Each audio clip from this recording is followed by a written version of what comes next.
So right now I've paused this. I was doing this off camera, but I thought this would be the perfect time to go onto camera. So right now I am converging a new module onto a stationary position around the moon. And there's the station right now, and here I am, going by at 63.3 meters per second relative to the target. And so I'm going to show the procedure for docking this time as well. It's interesting that you can actually see it from here, especially. And so right now I'm using this new version of the spoon lift that I've called the sport lift. Oh, hold on a second. There. I just now noticed the microphone was not engaged.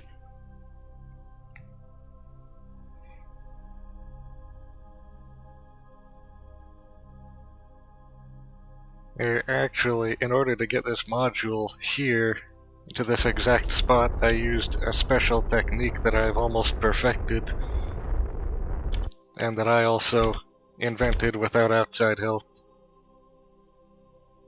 Not to boast.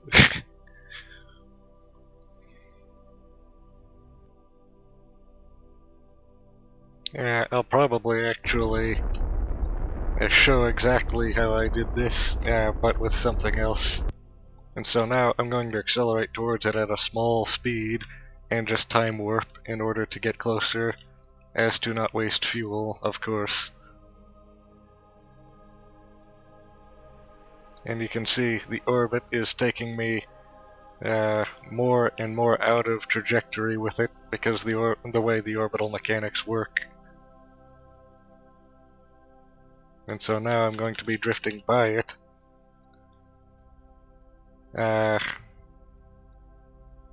Probably going to want to point retrograde, cancel velocity once I get closer, and then keep going forward, and just repeat this process.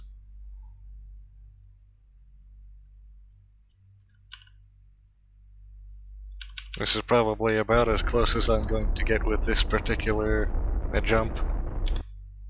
And now I'm going to repeat. And this is extremely efficient, as you can see on the fuel. I've barely used any fuel doing this. Look at all those pop-ups.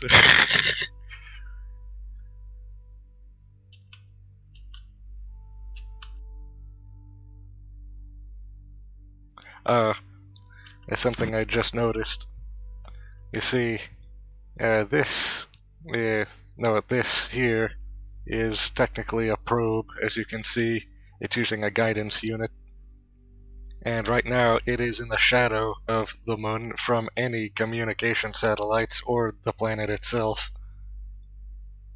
And so the problem then remains that since I'm in the shadow of communication, the only two moves that I can do with throttle is full and none, and the only movements I can do in terms of a rotation are these here, pointing, a target and anti-target, normal and anti-normal, and also stability assist.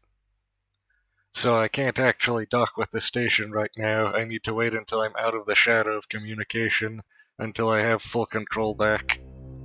Which is exactly why I wanted to position more communication satellites around the moon, so that this sort of thing would be prevented in the future, which I'll actually need to do if I want to do too much more of this module docking.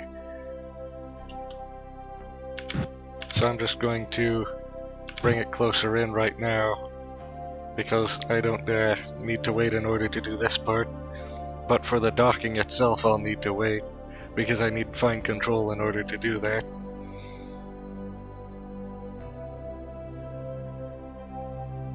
Yes.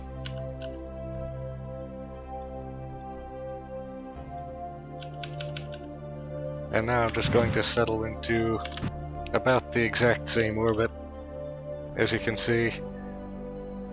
I'm pretty sure they're going to stay together like this the entire way, and if not, then I can just make small corrections while it's happening until we get over to around here where we'll be out of the shadow again. You see, the reason this is happening is every communication satellite in orbit right now has aligned to be on the other side of the moon as well as the planet, so that now there's nothing on the other side of the moon to communicate with, which wouldn't be a problem if I positioned about 3 communication satellites around the moon at about this radius, all in the same orbit, but about, I think, 120 degrees out of phase with each other, so that there would never be a shadow of communication on the moon, because there would always be a satellite directly above, whether it be one of the 3. I probably should have done that before positioning the station here, but this station I have called clockwise station because it's the only object in the entire Kerbal system that's moving clockwise around something. Everything else is moving counterclockwise. As you can actually see here, this is moving clockwise, but this is moving counterclockwise, and so is this, and that, and that, and that, and that, and the planet itself.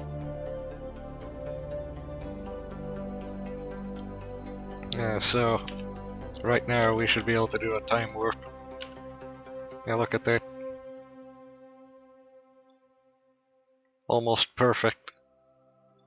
But we are drifting away. But fortunately we are now out of the shadow, as you can see, which means that we can return to what we were doing just before.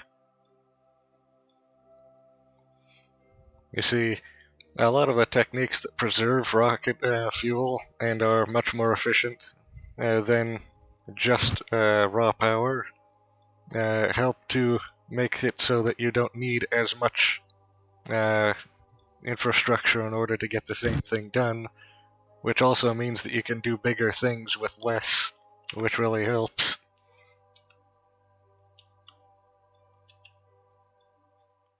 The one thing on this craft that allows you to tell which way is the front is this thing here. Oh, wait a second.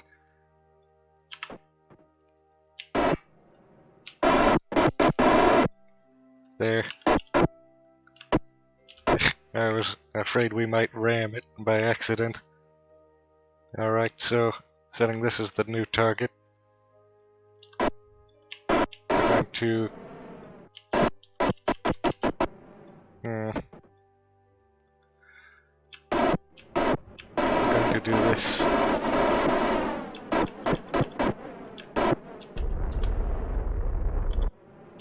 Yeah, so yes, for the spork lift is rocket fuel RCS as opposed to monopropellant like usual, to give it more power. Unfortunately, for objects this large, it doesn't really help when strafing.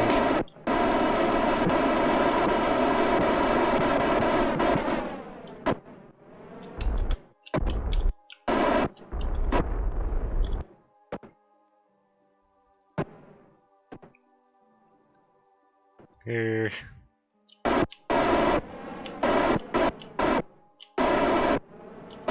This should get us into position.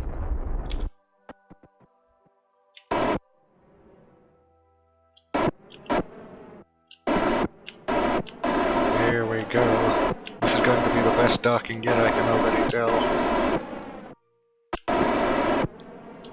I've gotten so much practice with docking that it's almost become easy. Yeah, watch this.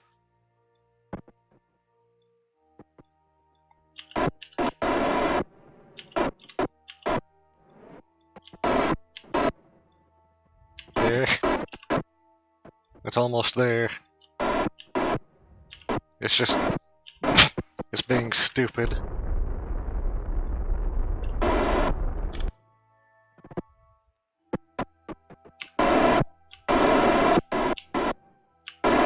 There. It's docked. And the orbit is preserved at roughly 20,000 meters around. And now we can turn on the lights. There. Now the station is partially lit. For the spork lift, I've put on these tight beam long range lights and these wide beam short range lights, and both in order to have the most lighting diversity possible. I've also put on small docking ports, medium and large, so that it can dock with everything. But of course, the large things are the things it was primarily meant to dock to in the first place. It has the same main engine, but these liquid fuel drives here for RCS.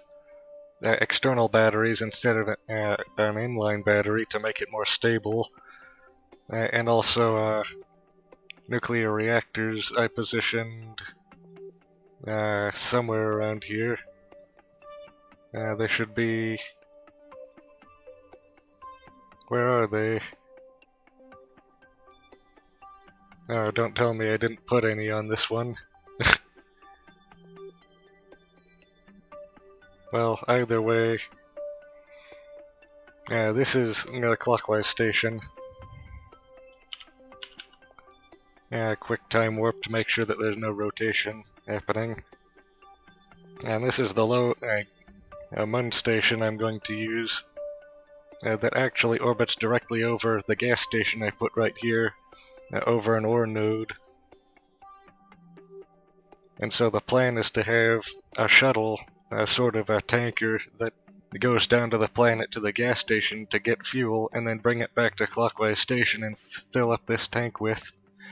And then this will act as a sort of a gas station for passing ships, so that they don't need to go down to the planet in order to refuel.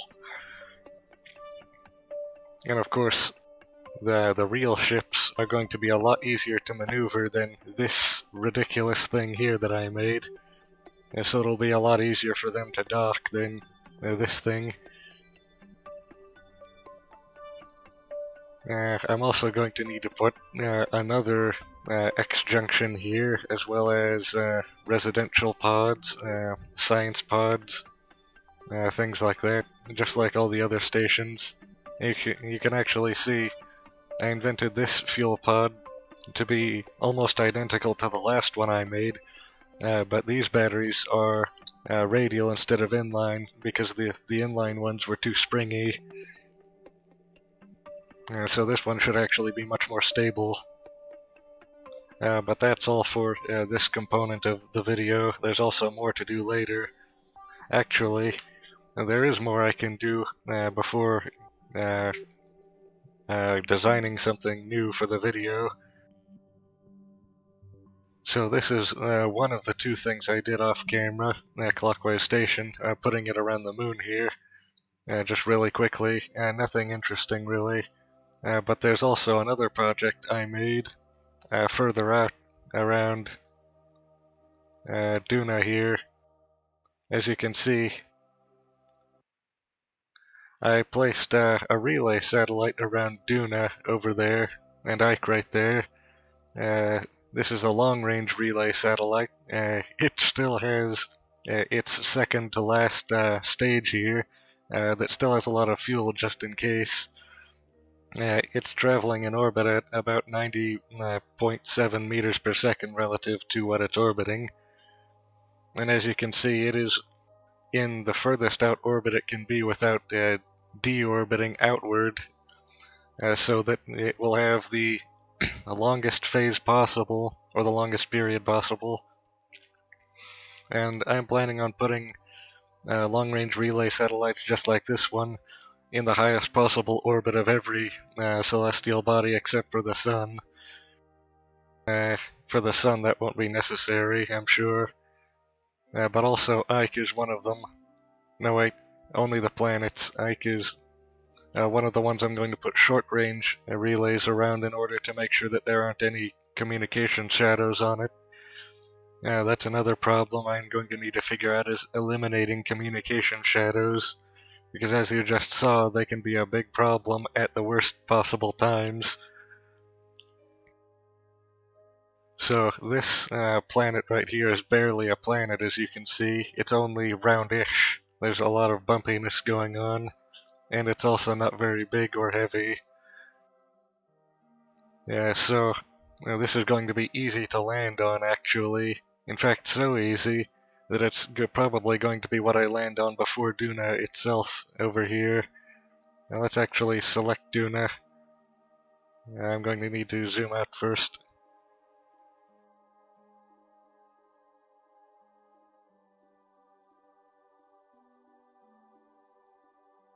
It seems I can't actually select it right now. I could if I went to the tracking station, but just taking a closer look, I would like to first scan it for ore. But one place I hope there's good enough ore is in this sort of ravine, canyon here.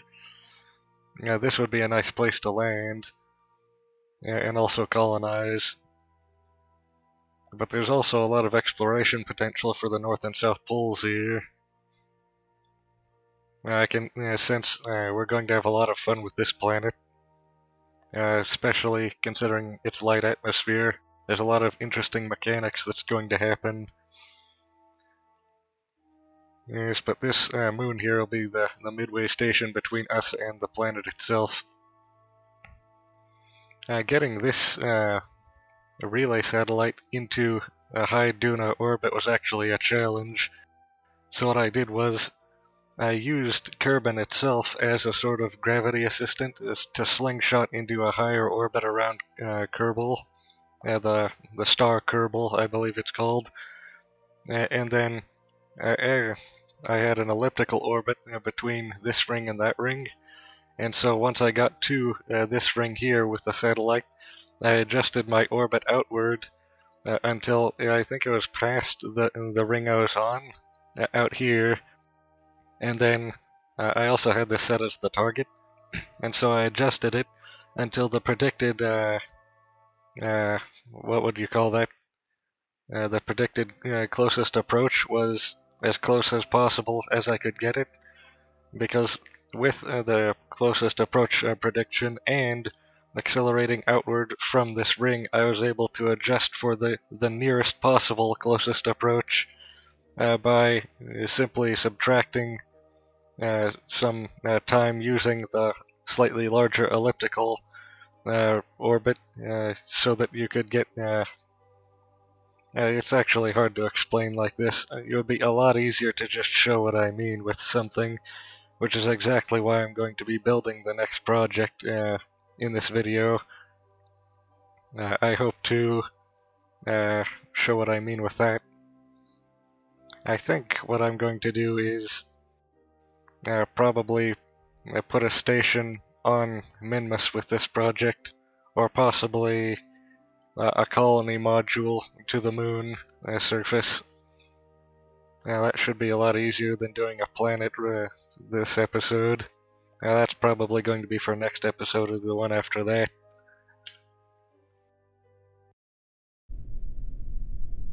So, as I'm sure you're aware, uneventful times call for drastic measures, and so, in this case, I am deploying project-279. As you can see here. This is a special project I've been working on for a while now, and I think I've just now perfected it, or close enough to. So let's go test it. We're going to be using this on the moon.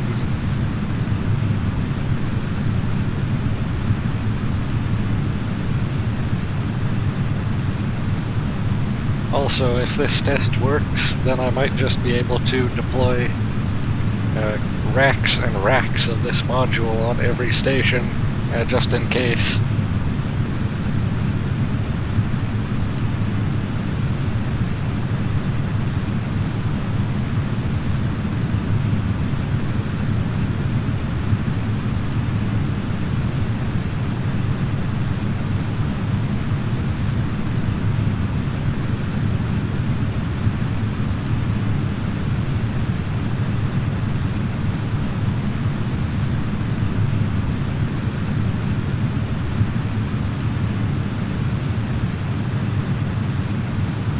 These new big boosters are probably one of my favorite Kerbin exiting systems so far.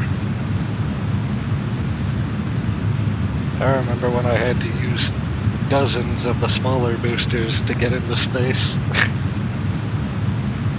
It simplifies everything.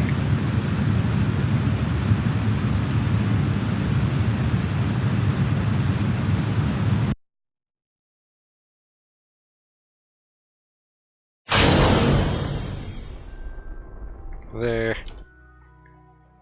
And now we can just, oh, I can also show you my new technique with this. I forgot that was half of the plan. So this bulb here is where the module is being kept. Not really a module actually, it's more of a sort of a system. You'll see later. I'm not even sure if anyone has tried this yet. I'm sure someone has.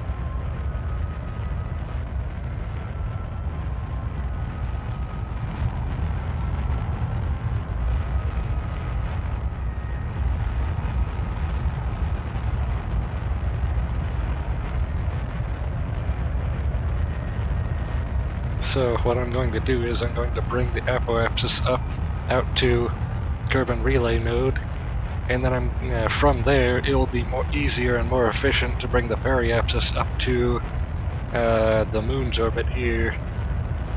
And then once I get back down to the moon's orbit, I'll shrink the apoapsis until we get the best possible approach to the moon. Which that's the magic sauce that I'm going to show.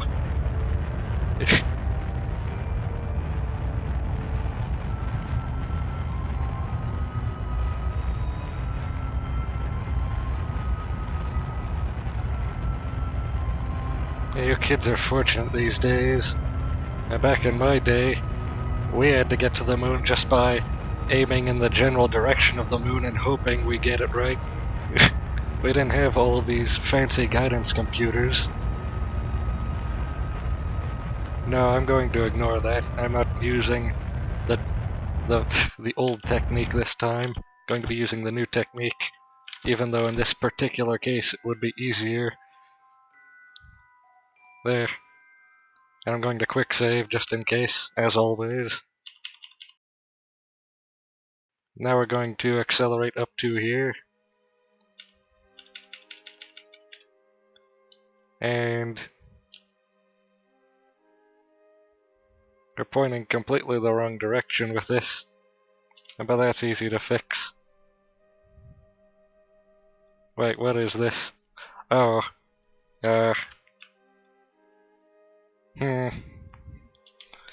unanticipated consequences. So the way I've constructed this, the things are weird now, including how these orbits work. So I'm going to need to use the gimbal of this thruster in order to correct everything now.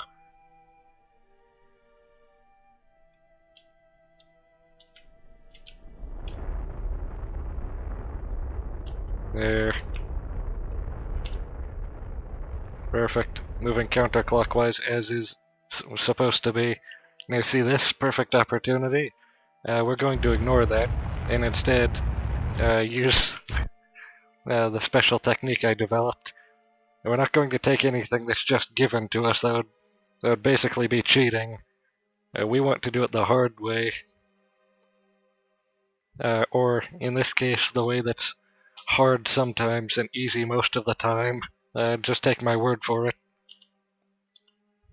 Just trust me.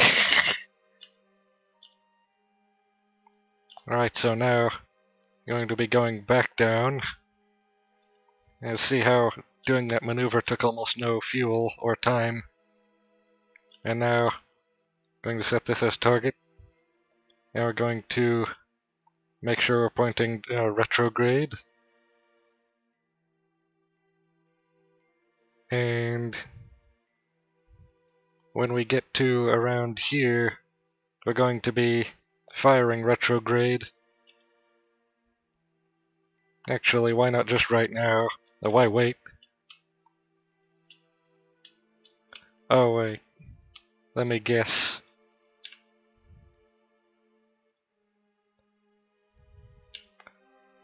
Oh yeah, we're still in time warp. That's the problem.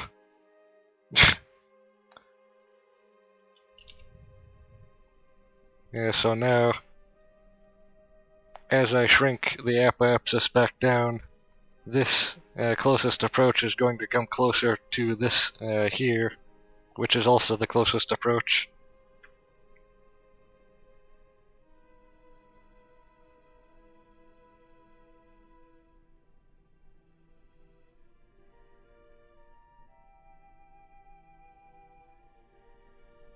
going to increase the speed at which this happens because this is getting boring.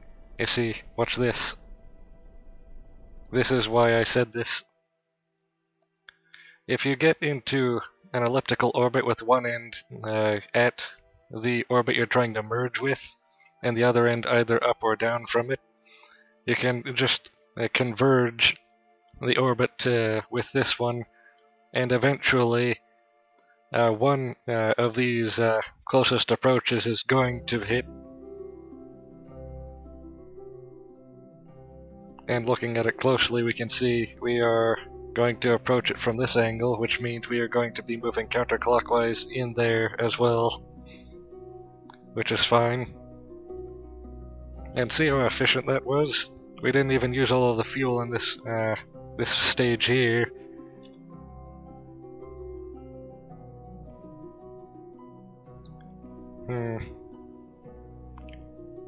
In fact, it looks like we're actually going to have the moon come up behind us right now, like this. No, wait, that's next turn.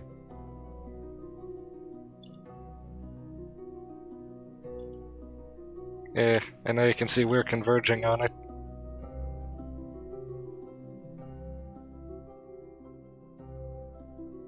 Oh, and look at that perfect semi-orbit there. This periapsis is perfectly located as well.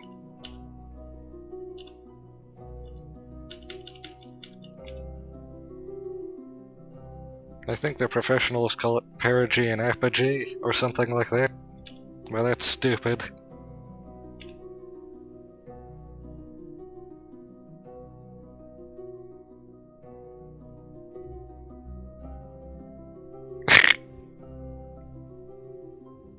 Just ignore these prediction artifacting. Yeah, that's just the guidance computer running through all of the possible trajectories.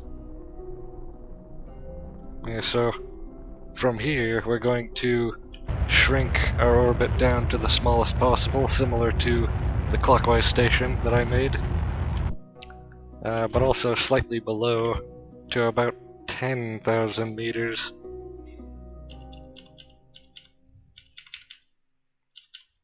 Just be careful not to time warp too haphazardly.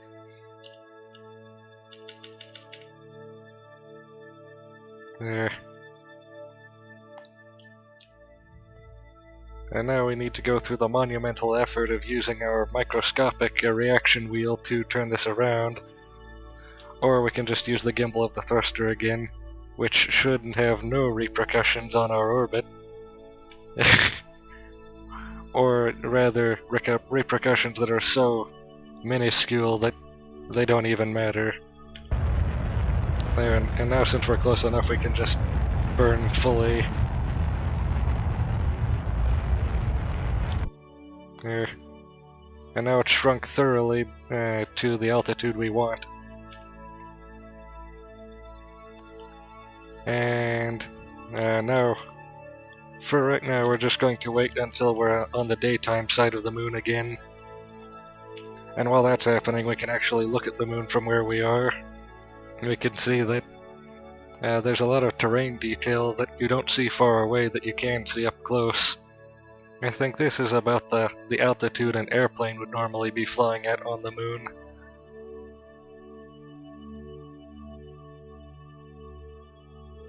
Yeah, I think on Kerbin around here in lower atmosphere is 10,000 meters, or maybe in mid-atmosphere, low mid-atmosphere. I never actually checked.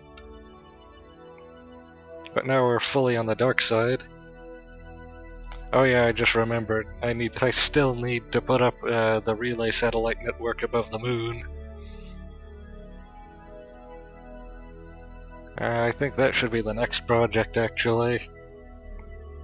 But fortunately, this is a manned mission, and you're about to see why, of course, after I figure out some things that went not as expected. So you see, there's actually, I think, 2 stages left in this rocket that I haven't really used. This stage I've half used, and the next stage up from it I've used not at all, and I think I'll just have to leave it in orbit here because I don't think I'm ever going to use the stage after this one, but then the final stage is what we're planning on using here. Oh, look at that. That's pretty impressive. Where is this, actually? That's right here. I need to remember this topology for later, because this looks like a nice place to colonize. So now that we're on the day side, firstly, look at all that detail. Firstly, we're going to deploy the fairing, showing that that's kind of giving away what I'm planning, but don't worry about that. We're also going to decouple the slower stage, and you can stop rotating now. And then after that we're going to deploy this stage that we never used. Or should we use it right now in order to decelerate? It should be fine to decelerate right now, so yeah. Going to quick save just in case. And this is all going to work perfectly, or perfectly enough.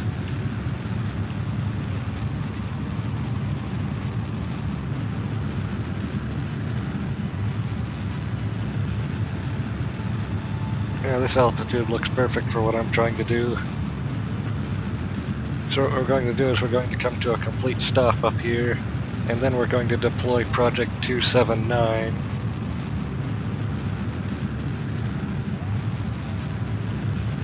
And I'm pretty sure everything will work fine from here.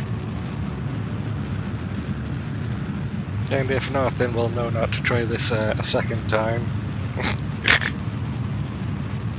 Almost stopped. There. And now we're going to deploy. So this is project-279. And guess what it's supposed to be? Hold on, let me just get it oriented well. This is a special drop pod that I designed. So the plan is, we're going to land on this thing. And that's the plan. And I'm going to show you why I came up with this plan by orienting it directly at the ground and doing nothing else for the entire descent. Now this booster is just here for just in case. Maybe we want to go back up after we're done with this, or maybe not.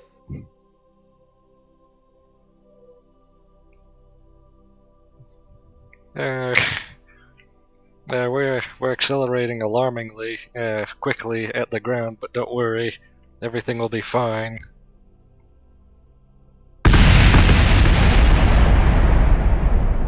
There.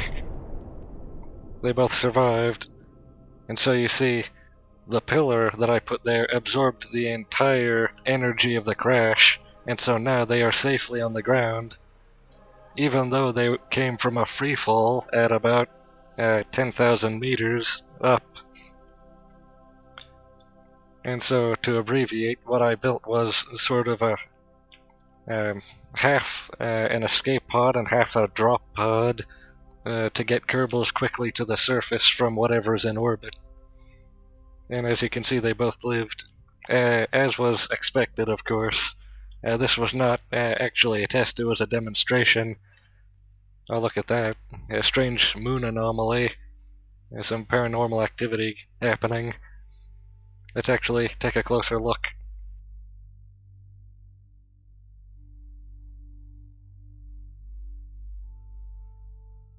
That doesn't look normal. Should I be concerned?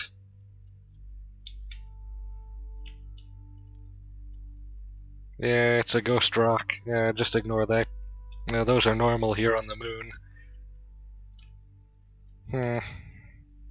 So that structural beam was actually rated for an 80 meter per second impact maximum, and we came in at about 110 to 120, and it still managed to work.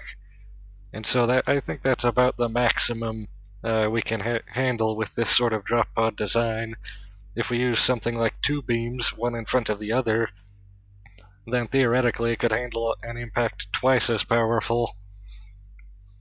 So with a slightly bigger version of this, we could probably land from orbital speed, which would be really efficient, but also very destructive, which is also part of the plan anyway. While we're here, we might as well plant a flag.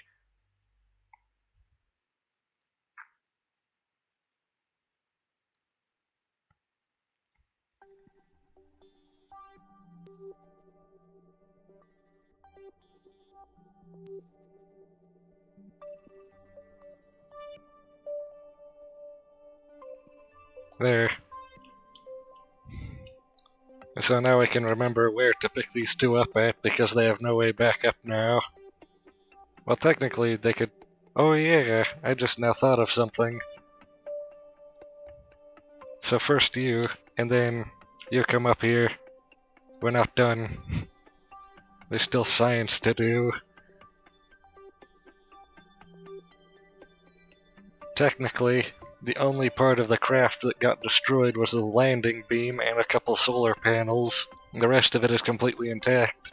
And so what I was talking about earlier about going back up if we really wanted to, well, this is our chance. Spoiler alert, actually. I'm not sure how far this can actually take us, but I think it can at least go to orbit, which is close enough. Maybe it can even get into close enough orbit to the station.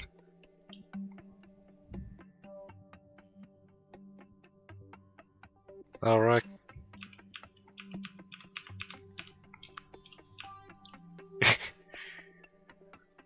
Well, that's a powerful reaction wheel. I never anticipated it to be this powerful. But whatever. That's actually, hold on. Where? Yeah, here. So, now if we turn right from here, we'll be going east in a clockwise orbit. So now, launching. Wow, that is powerful. And returning to orbit now.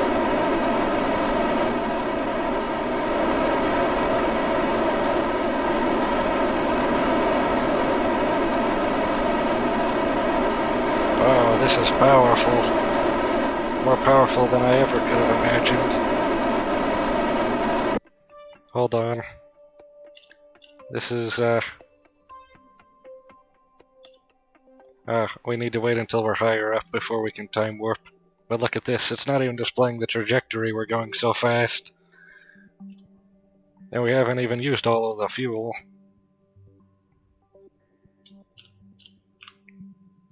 Something strange is happening, though. We're picking up some kind of subspace distortion, causing us to vibrate violently. It's not even displaying now. Did our landing computer get blown up on the crash? And so now we can't see the trajectory predictions? Then so be it. I will do this blind. I don't need a computer to do this.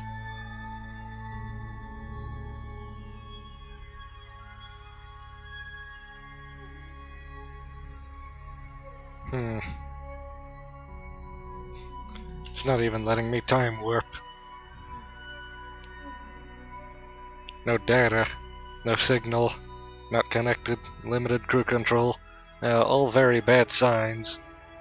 Wait, do we not have... We should have comlink. Wait a second, I just remembered something. Our antenna.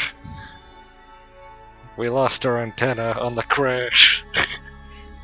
And so now we have no way to get a communication link.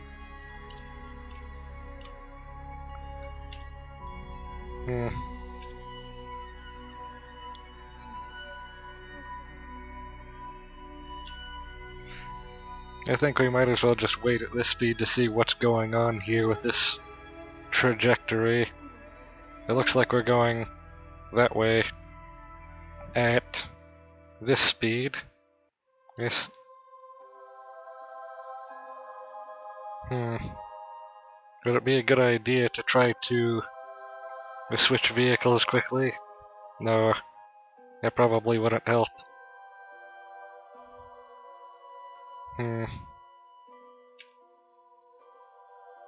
Well, either way, this is a pretty good proof of concept. We crash landed and then went back to space with the same craft. I would consider this a success. Not only can it escape from the station to the planet, but it looks like it can escape back from the planet to the station if it wanted to. And with just one more fuel tank, it could probably do a lot more. In fact, I think this thruster is too powerful for such a small fuel tank, as we saw.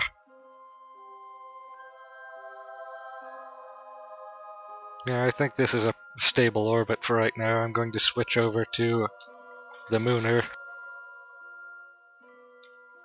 Thinks I'm still on the surface for some reason. Are we trapped here in limbo? We better not be.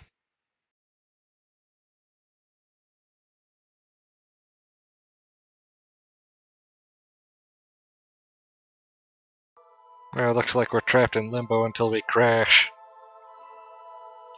So it looks like we're going to have to take an emergency reverse right now in order to deorbit. I hope we can survive another crash.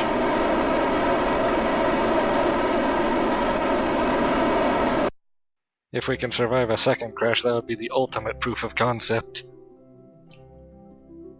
We're just going to spin like this for right now.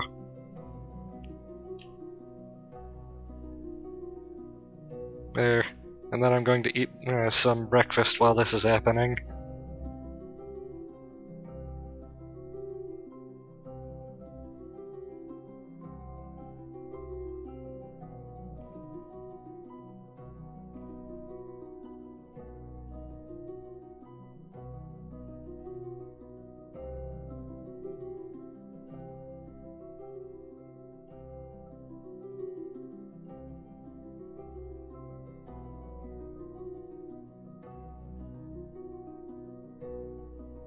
To be honest, I don't want to wait for this to come all the way back down.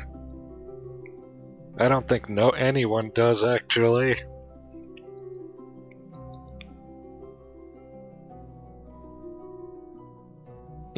This is the slowest train wreck ever. I just realized. Officially. We can put it in the record books. Well, at least it looks like our trajectory is pointing down, so we're falling.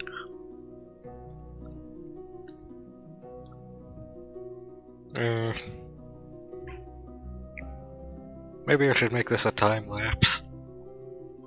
Although, at this altitude and this speed, we'll be headed to the ground for another few minutes.